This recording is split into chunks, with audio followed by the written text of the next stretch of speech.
Welcome, welcome, director and writer Savanah Leah. Thank you so much for joining us on Black Ink Cinema podcast. Thank you for having me. I'm really excited to do this. Now, Black Ink Cinema is excited as we celebrate everything Black cinema, and so I was so excited to see that I'd get a chance to watch Earth Mama, which is such a beautiful film, and it seems like a love letter to single mothers. Is that correct? Definitely. It's a love letter, yeah, to mothers, um, that are Mm. kind of dealing with so much and trying to maintain their sense of self worth while also trying to look after their children or get their children back from the system. So it is a love letter, most definitely. Yeah. Honestly, it was just so beautiful to watch. Since you are the writer and director, do you want to tell the people a little bit more about what Earth Mama is about? Yeah, the film is about Gia, who is a single mother with two children in the foster care system and one child on the way. And she's kind of battling the obstacles put before her by Child Protective Services. And she's trying to figure out what she's going to do with her unborn child. Mm. And I think it was so interesting to see that side of things. I think the rest of us, unless you've been in the system or have been part of it, you're completely unaware. This is based on the award-winning "The Heart Still Hums," right? Yes. Which is about five, yeah, which is about five mothers talking about their experience and cycle through homelessness, drug addiction, and fighting for their children. Most importantly, Yeah. The first draft of this film was kind of initially based on my relationship to my sister and her birth mother, and this kind of yearning I had even as a child to understand a parent that can't look after you or isn't looking after you. Um, mm. and so that was kind of where the initial feeling came from. And then after that, it was about kind of using that short doc as almost emotional research for the feature length. And kind of following these women and letting them just speak and share their stories and their experiences, and that Mm. kind of, yeah, gave the film breadth, and it became kind of a collective voice after that. Yeah. I was actually going to go on to ask if you had any personal reason or connection to adoption, and of course, you've spoken about your sister, which I loosely read upon, but I just wanted to hear your elaboration on it because I Yeah. think it is such a unique experience that only people going through it can talk about it. Yeah, I mean, it's interesting because it had such a pivotal, impact on me as a 16-year-old when my mom adopted my sister. um, and I got to meet her birth mother, and that really shifted so much inside of me because I was an only child before that, and then all of a sudden you get the responsibility of not just being an older sibling, but being 16 years older than your sibling. Uh, um, but I think it kind of, my sister means so much to me. She's such a big part of my life, and so that was kind of like a definitely a big reason why I set out on this journey. But then in that documentary, I just met so many mothers, some of which, yeah, had given their children up for adoption, and they were um, kind of feeling this yearning to be with their children, even when their children aren't around, just like a physiological effect of motherhood, Um, Yeah. beyond everything else. There's like a bodily effect, and I think that was really important to me to kind of incorporate into the film. Um, and Mm. other people who were trying to fight for their kids to come back into their own home from the foster care system in America, um, Yeah. and kind of trying to figure out, well, is adoption a better solution? I'm not sure. And so there's so many layers that kind of I experienced, not only in my own experiences, but also with all these other families from the documentary as well. Yeah. the individual monologues of the different women, the mum group. I call it the mum group. I'm not sure if that's what it That's great. was. Yeah. What a strong, what a strong intro into the film and the themes throughout the movie, which lends perfectly into the opening scene with Gia visiting her children, which was so emotional and heartbreaking scene. Hmm. Was that important for you to show that straight off at the beginning? Yeah.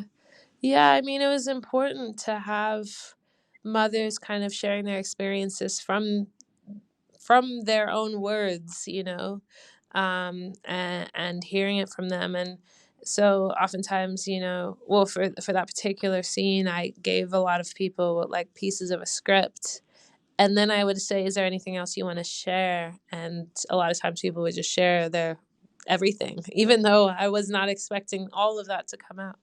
And Tiffany, who opens the film, Yeah. is just so powerful. And when I heard it Mm. on the day of filming, I just knew how important and significant it is, not just as like a mother who is telling us like she's telling me you'll never be able to walk in my shoes. She's telling every audience member you'll never be able to walk in my shoes, and that's like hits you as an audience member, because it's like that's what we go to the cinema for. We think we're going there to walk in somebody else's shoes. And Yeah. she says, Yeah. no, you can't do that. And I think that's so Yeah. profound. But she does say that you can walk beside me, and like that's what she needs, is people to walk beside her.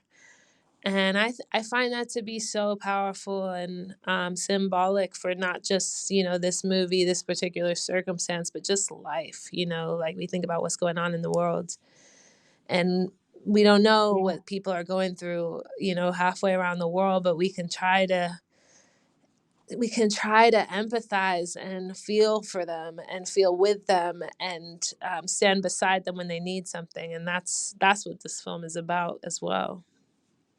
Mhm. I thought that was really important for her to say that you'll never understand, because often we say, I know how you feel, Yeah. and you don't know how somebody feels because you're not in their shoes, you're not in their experience. So I just felt like that hit straight to the gut for me. And I was like, yeah, it's absolutely true. You can empathize, like you said, but you'll never really know how that person Yeah. is feeling. Yeah. I think And I thought it it's was, I think it's so powerful to acknowledge also everyone's unique experience, and acknowledge that we can't just pretend to know everything, but we can which I feel. think is true. Yeah, like we can't pretend to know what that's like, but like we can really sit down and listen, and really Mm, listen to people, mm, and hold their hand when they're going through stuff. And I think that's like a really, it's like a statement on how to be a kind-hearted human being. And Tiffany just it said was it, off the cuff, like it wasn't scripted or anything. um yeah, I received the message loud and clear. It was also nice to see the male voice, Mm, the male adoption voice, like them speak about their experience as well. Um, was that a conscious decision, or was that just yeah. something? Well, that came Oh, quite late in the writing process because we were casting at the time, and I didn't have many men in the script because I really struggle with writing men because I haven't had any men in my life, growing up. And so it was all women, like everybody. And so mm-mm. I was really excited to make a script like that because I was like, that's how I was brought up, like surrounded by women. Yes. And so when I wrote the first drafts, it was that was what it was. But then I met these two men who connected to the story.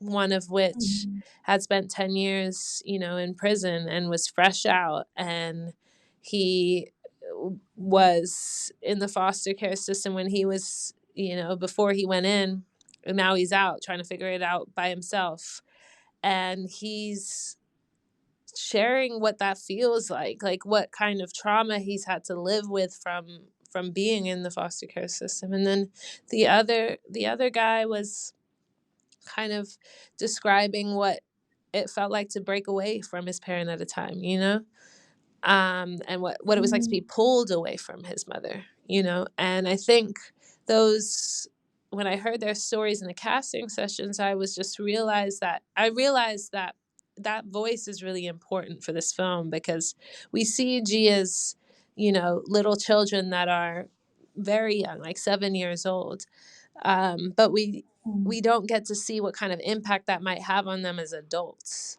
And they're not kind of an age where they're articulating every emotion and feeling. A lot of it's just read in silence. And so Mm. I realized how important it was for those male figures, those older male figures, to have a voice in this film as well, on all of those layers. So, yeah, yeah. Yeah, I was going to ask because some of the stories were it seemed so genuine and so authentic, and I was like, are they all actors or are these real people just like telling their experience? Because it just came across real with everybody, Yeah. Yeah. and like you said, you Yeah. I mean, like, it was very, like, honest. A lot of the people are new actors. They've never acted before, but they were eager to, you know, step into those shoes and give the film everything they have in their body, and also mm, share their experiences. Not everyone gets like a platform or a space to give a public, speech. Like, the woman that opens the film has been telling me for years that she wants to do public speaking. Like, she wants to share wow. everybody her journey, but she doesn't know how to do it. And so in a way, this film is like her ability to do that around the world. And yeah, so it is a mixture of actors and new actors, but it was about kind of finding that balance in those spaces where people could put some of themselves into the film. For example, like Tia No More. This is her first time acting, but she has a whole life of experience to kind of draw from, and she's also a rapper, so she has like an element of performance that she's kind of been experiencing and practicing and doing. So while she is a new actor, she kind of doesn't feel like a new actor, because of that kind of Mm. experience in the performance space. And talking about Tia, who gave such a beautiful, soft, and elegant performance, which I felt carried the story and the pace throughout watching the film. There were moments when I was just like lost in her journey, and I could almost feel what she was feeling. Yeah. Seeing how hard her life is, and sorry, go on. What were you saying? No, no, no. Yeah, I mean, I agree. I think she does an incredible job of doing this kind of um, restrained performance at times, but there's so much going on inside of her, which is how a lot of us feel. A lot of the times we want to say something, we want to shout, we want to vocalize our opinions, but we have to hold it back just in order to not hurt our situation. And that's a really tough thing, I think, like, but a very relatable thing. And I think Tia does it really, really beautifully. Absolutely. And of course, she's a rapper. Did she find, in your opinion, did you feel like she found it easy or harder to transition from rapper to actor, or Yeah, well, I was think it she was in an seamless? interesting space when she did this film, because she had just, first of all, we had the pandemic. So she had spent Mm. time away from like performance on stage. And she also had just had a child a year prior. So she had taken kind of not time off of writing or anything like that, but kind of just, she was in a different space. And I think that gave way to her finding this like new voice within her that's always been there, this intuitive voice that's always Mm. been there, but in the form of acting. And so yeah, I don't think it was easy, but I think she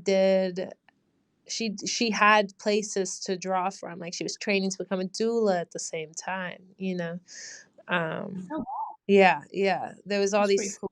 she was breastfeeding while still on set, so she was like, there was so many things she was juggling and drawing from, and in a way that helped her performance in a lot of ways, but in other ways Mm. it made it that much more difficult. And seeing how hard her life was, Gia's life was, and her contemplating adoption, you see the representations of Trina and Carmen as like different sides of which way she should go. I thought that was really well executed as well in terms of like how we were going to see that, because I can't even imagine putting myself in somebody's shoes like that and trying to juggle and draw from exactly what's the right decision to do. And um, so I just thought that was really well done, because it's from two different people that clearly had the best interest for her, Yeah. but were coming at different angles. Yeah, I think I for me that's I'm so glad you brought that up, because I think those characters are people that kind of are specific to this circumstance, but they're also what those people that we all have in our lives, some of which sometimes they're helping, sometimes they're hurting. And Yeah, so sometimes you're trying to figure out which one it is. and and sometimes your into best that. so your best friend is preaching to you, but they're doing the opposite thing. um and I think that all of that was really important to me, was having that sense of community, amongst the women and the mothers, between one another. Mm.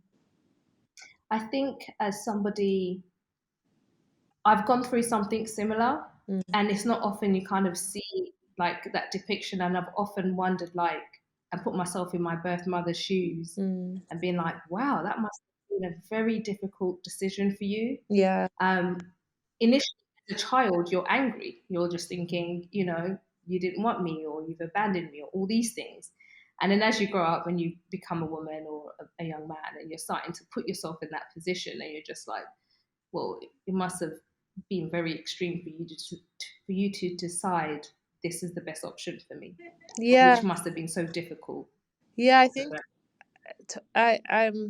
I think how you've described that, I think, is really important. Like, that's kind of the journey that I went on as well, having not having a parent one of my parents around, ever, you know and yeah, you're mm-hmm. right that you go through all these waves of emotions, like, did they not love me, did they, like, how could they do that to me, how could they never be there, and then you're Yeah, also kind of like, what did they go through, especially when you hit that age that they had you're like, what what was their life like at that moment, why did they make that decision, or why were they forced into that decision, or whatever it was.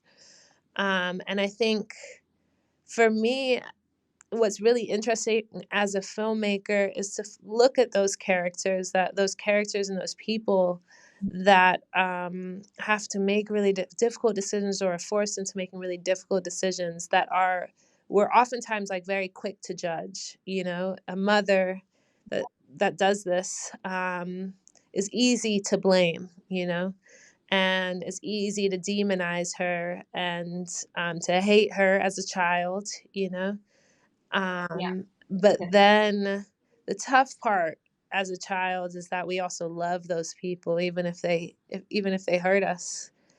And that's Yeah, also inherent in us, even if we mhm, never even met them. And yeah, I think there's something healing about kind of, I don't want to say forgiveness, because maybe that's not for everybody, but like, maybe just trying to understand. Yeah. mm, yeah, definitely. I think that was my healing journey. Mm, So I appreciate when these stories are being told. And there was a heavy layer of like substance abuse mm. in this. Why did you put that in the film? Why was that important Well, that for Gia's story? I think that kind of tapping back to what I just said, in that, like, it's it's so easy to demonize a pregnant mother, Mm, um, who has, substance abuse um, uh, problems or issues going on in their lives, and I don't want to. I don't want us to just like say, "Oh, that's bad." Like, let's just hate on this woman, and that's what we kind of all oftentimes do. Is we're just like, how could they do that?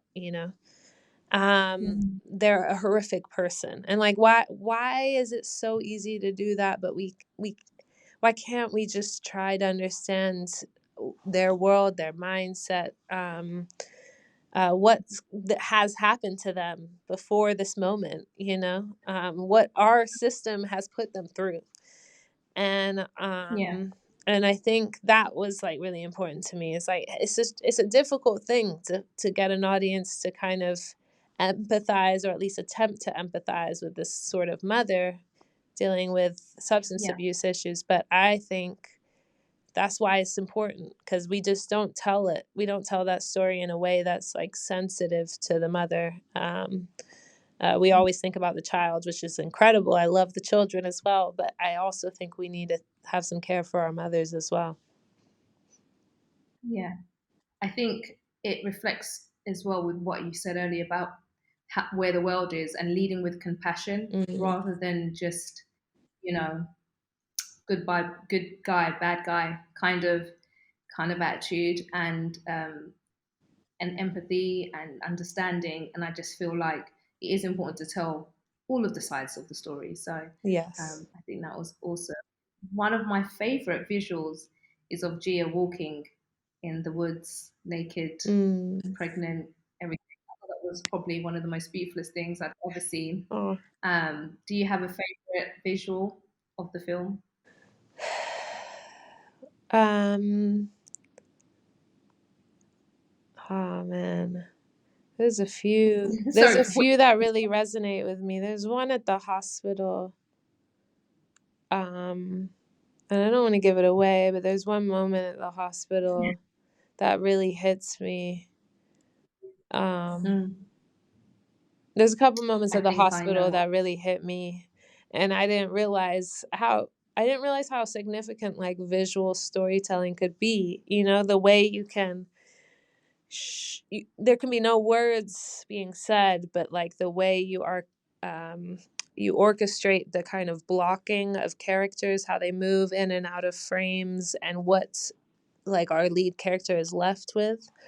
I Yeah. think is like a really significant thing in cinema, and what I've learned, like it kind of taught me more about the power of cinema, and not just like Mm, written word, because I love reading people's personal journeys or watching a documentary, but like sometimes in narrative you can do this like incredible thing where you can orchestrate the timing and the movement of people and the places so that you can really feel the emotion in a different way. And I think mm. yeah, that this film taught me a lot about that. Yeah, you spoke about the hospital scene when she gives birth and the foster family come. It was very deep and emotional and sad and happy, like all at the same time. Yeah. um, yeah, was that the idea to show the conflict of emotions of Yeah, everybody exactly, involved? exactly. And like how as an adoptive mother, how do Mm. you how do you be like, how are you in that space? Because on the one It's hand so awkward. it's awkward. It's like you want to be happy, but you also want to be sensitive, but you also probably came into the situation with a whole heap of emotional trauma that you're dealing with. Mm. And you want to create space and not be too much. It's like so many mixed emotions, and I think that's really Yeah. interesting, is like, how do you know when to speak, when to be quiet, when to comfort, when to let go, and that's really human to me. Is like, I don't know, there's so many experiences I've had where I just didn't know how to be and I'm stuck in this kind of place of not doing anything. um Yeah. I'm awkward yeah. all the time. Yeah, and so I think yeah, that a lot of those emotions felt really powerful for me, as a viewer and as a creator in the scene. Um, just being there in the space while they were kind of acting was really fascinating to me. Yeah. A little nostalgic moment for me was the mood rings, Yeah. uh, which was huge when I was younger. Like that was the thing. I was obsessed with them. Why did you add this in the movie? Because I was like, oh, is this not set now? Is this set like Yeah. way back when? It was set in the kind of mid thousands because this was like a nostalgic moment for me, or time in history. I also didn't want to include too many phones and computers, which would be kind of heavily Yeah, what's so, involved now. But mood mm. rings are this like crazy symbol. Like we all used to be obsessed with it, you know. And like for some Yeah. reason, it would tell us how we're feeling. I don't know why that's so exciting to us. Like we should I be need able to, someone else to tell me yeah, tell me how I'm feeling. But it also created this like, what I liked about it, it was like a way when they're apart how. Mm. for her to try to understand what her kids are feeling when they're not Yeah, speaking, you know, and when she can't see yeah, them. And I don't know. I think about that a lot. Like how do you it's that same thing, just like the children are trying to understand their mother that's not around. Like the mother or the mm. parent who's not around their kids might not know how to connect with their child, you know? And Mm. so in that Mm. distance, they're trying to figure out how do I learn how my children are coping? And for Gia, Yeah. it's just like a simple little thing, but it's mood rings, you know? Mhm. Yeah. Going back to your amazing cast, you have the legends, Bokeem Woodbine, and Erica Alexander. Like, how was it working with them? Yeah, they're amazing. I mean, Mm. Bokeem is amazing because he, you know, has a small role in this film, but he doesn't allow it to be a small role. You know, Mm. it's a really important role because it's really the only father figure in this film, you know? Yeah. And so he's Positive symbolic. female role. Yeah, yeah. Mm. And he's very symbolic in this film, and he's also he's carrying the weight of being this like this man in Gia's kind of world, that Mm. she sees him. He's he's seemingly a great dad, but also there's distance there, and Mm. maybe a bit of like fear of fathers in general, you know? And so there's like a really interesting layers, even if he has a small role. And I think he does it really beautifully. And it also allows the people around him to shine, which not everyone does, but he's that kind of Yeah. sensitive person. And then Erica is another legend. And, you know, a lot of us have seen her a lot in comedy, but she really started as someone that was street casted. And so she was a really Mm. special person to bring on this because we have so many people that were casted on the streets, and she would spend a lot of time with them, just hanging out with them. And Oh, they would both teach each other different things. Like Erica would teach them about kind of how to be on set and how to walk away from set, and mm. they would teach her about kind of just being intuitive in the moment from the bay, you know, in different ways. And so Mm. it was really beautiful to see Erica kind of thrive in this space in this new way, with all these new faces and new people. And then we also have Sharon Duncan-Brewster, who I know in the UK, she's done so Yeah. much. And I just saw her in the National Theater. And I don't know if it's over now, but it was just an incredible play. And she has a completely different approach to both of them, in the world of cinema, Mm. where she's like really trying to get to know the ins and outs of every little part of her character, which I love. And so we got like the comedian As a Brit, Erica. Yeah, we got all these different yeah. personalities on set. Like Erica's just trying to laugh between takes, where Sharon's trying to really get in the mindset. Bokeem's kind of Curious. in between supporting all the women, and it was really great to have them all. I'm really grateful for how much they gave to this film. Yeah, as a Brit, I'm often like every time I see another British actor or something, I'm like, that's da da da, Yeah, And so I was really excited. I wasn't, it's not like I shouldn't be expecting it, but it's just really nice to see her do another role, yeah, showing a different side, very soft, very motherly, very nurturing, and I was just like, yeah, I wanted to be mom. yeah. So I I thought know that was really she's really nurturing as a mother, and but you also feel her carrying a lot, like, of tension within herself, mm, and mhm. I think she's amazing. Sharon's really a really talented actor as well. I really enjoyed all three of them. They've brought so much to the film in their own ways. Yeah, definitely. You also had the sensational Dochi playing G's Yeah, best friend Trina. yeah. How did her come about? Dochi's amazing. She's, obviously we know her as like a singer, rapper, artist. And she we were just looking everywhere for our Trina. That was probably one of the harder people to cast, because I just didn't want it to feel fake. Like, they needed to really be that Mm, friend that is also kind of, yeah, preaching at you, that is also doing the wildest shit. She needed to be all, and is hilarious but also problematic. yes. And Yeah. I needed that person to be through and through that person, and I felt like there's a lot of people playing that role, but they weren't that person. Like, I didn't feel it in their soul. Whereas when Dochi came, she's not exactly that person, but she is that sort of friend that likes to have fun, and she really, her Mhm. comedic timing is unreal. I think she needs to be in a full-time comedy film. um I thought she was fantastic, absolutely fantastic. yeah, For a minute there, I'd even forgotten Dochi. I was like, wait a minute.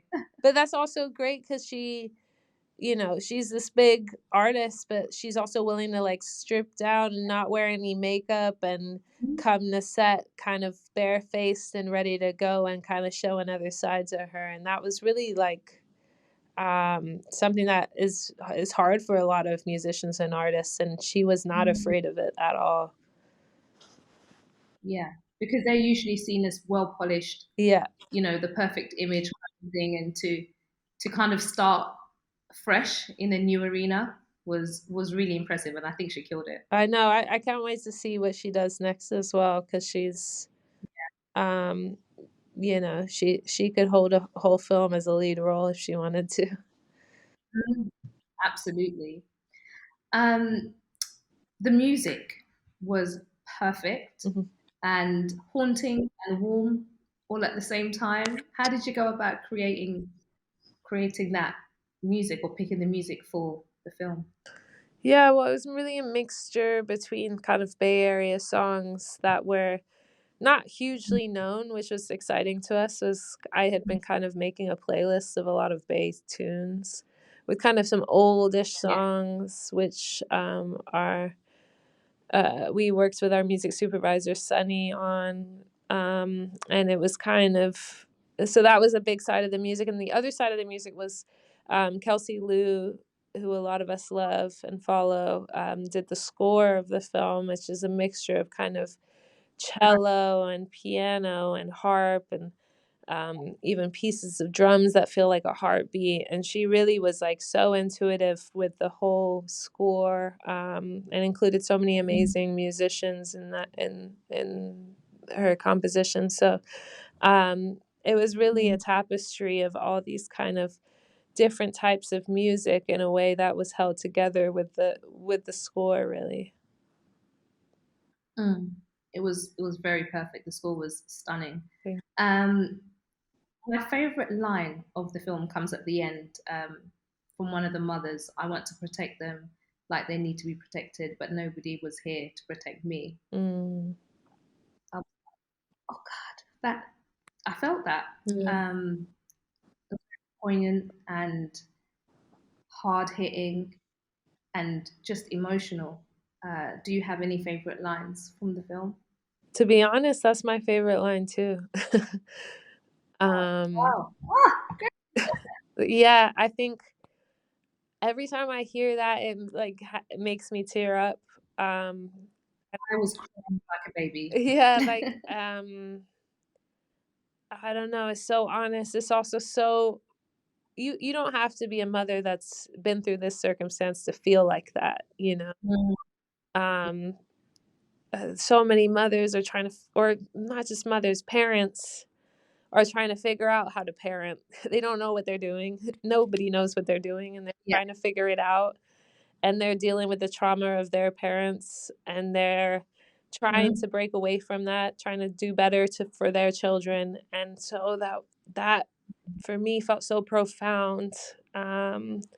She says it so simply, but so elegantly, and I couldn't have written that. Like, she said that how she wanted to say it, and I think I don't know. Every time literally I hear those lines, those words, Mm, it's about that. Like, parenting is about protection and like taking care and love and fear as well, and those words have all of that, and mm. um yeah, I don't know what to say. That's my favorite lines. It was just amazing, and I had to rewind it like a few times just to be like, oh my god, like that was really. I felt that, and I just while I was crying, just on loop, which was a sight to see. um, but also, you are an Olympian, which we haven't spoken about. Yeah. World, how have we not done this? So, how did you find the transition from Olympian to writer, director, and getting into this side of the creative world? Yeah, I think I've never I mean, the transition, it's weird because, like, it feels like I've lived another life entirely. But I do see how You were at they. the London, Yeah, I the fe London Olympics, right? yeah, Which yeah, I is was in the London Olympics, and amazing. it feels like, it's sometimes weird to think back on that was me. Um Mm, But it also makes total sense with how I like to run a set and how I learn to direct is through kind of figuring out how to work with all these different personalities and these people and these different skill sets on a team, and how to be intuitive in the yeah, moment, and go with something in your gut. Like, sometimes your body responds actually all the time, because I was playing volleyball, which is a very fast twitch muscle moving yes. game, and all the time your body is moving faster than your mind can. That's how quick your Mm, intuition is. It's just like something in yourself is responding. And mm, I think that's what's happening in film. And so when you're on set, that's how actors are in the moment. When they're in the moment, that's what's happening. And mm, I try to create a set where that can happen. There's The transition was difficult, it wasn't easy, but yeah, there's ways to kind of learn something in one career and take it into the next career you do. And I honestly think everyone should feel encouraged to um, not feel limited by the first job you do, or whatever it is, because that I think that's awesome. I think yeah. very inspiring, honestly, and especially that you're killing it. You seem to have like a real style to your filmmaking, whether it's music videos or film. I could see some sort of like consistency of your style. Do you have a name for it yet, or I have are you going to leave that to us to I don't know to what the name name it? is, but I would love someone to come up with a name for it. Hey, um, definitely. I'll think of a few things and I'll just ping them okay, across to cool. you because it's really beautiful and Thank you. yeah, just, Thank you yeah, so I've been much. thinking about that. So, no, of course. What's next for you? Have you got any other projects that you're working on at the moment? What's next? I mean, I'm just writing at the moment. Writing with writing nonstop, and I'm just waiting for that next draft of the script where I feel confident enough to share it with a couple people. So that's where I'm at Yeah, the moment. cool. Lovely too. Well, can't wait to see more. But I'm looking forward Thank to you. the release of Earth Mama on the 8th of December. Yeah. Do we have time for a quick fire round? So, have you got a favorite dramatic male actor Oh, a favorite. or female? Oh shit. I'm just gonna say it now because I just saw Anatomy of a Fall. I thought Sandra, and that was amazing. I don't know. I Oh, change. brilliant. It changes all the time. My favorite actors, but I'll say that now because It's hard for me. It's hard for me, so I don't even know why I'm asking you that. That is out of order. Do you have a favorite director? Ooh, also another hard one. But I'm Mhm. gonna say right now. I'm gonna say Edward Yang, but that's probably gonna change. But Mhm. right now, I'm really impacted by Edward Yang's work. Mhm. What about favorite writer? Oh, favorite writer. Um, wow. I think I just because I've been reading some of his plays recently, and Mhm. they've really impacted me. Sh- I think I'm saying this right. Shikov. Mhm. Yeah. Cool. Well, that's it. Just a quick fire round just to get to know you a little bit better. If you had to direct people to YouTube to see a clip of Earth Mama, what clip would it be and why? What clip? I think I would direct them to uh the scene with where we get to meet her children for the first time. It's just one long. That would be my scene as Oh, really? Yeah. well. I think it's one of my favorite scenes just because it's like you get to all these different moments are revealed in that scene. You get to learn Yeah. about her as a mother, what she's struggling with, and what she's losing, and Mm. it's all these different things. It's heartfelt in the beginning, and it's painful by the end. Um, and- And like with her daughter ignoring her and stuff like that yeah, as well. It's yeah. There's so many so different waves of emotion in that scene. So yeah, that's it. mm. I'll definitely direct them to that scene as well. Well, thank you so much, Savanah Leaf, Thank you. for sharing your time with us. The film releases on the 8th of December. Guys, please go and watch it because it's an amazing watch. But I just want to say thank you again for sharing your time.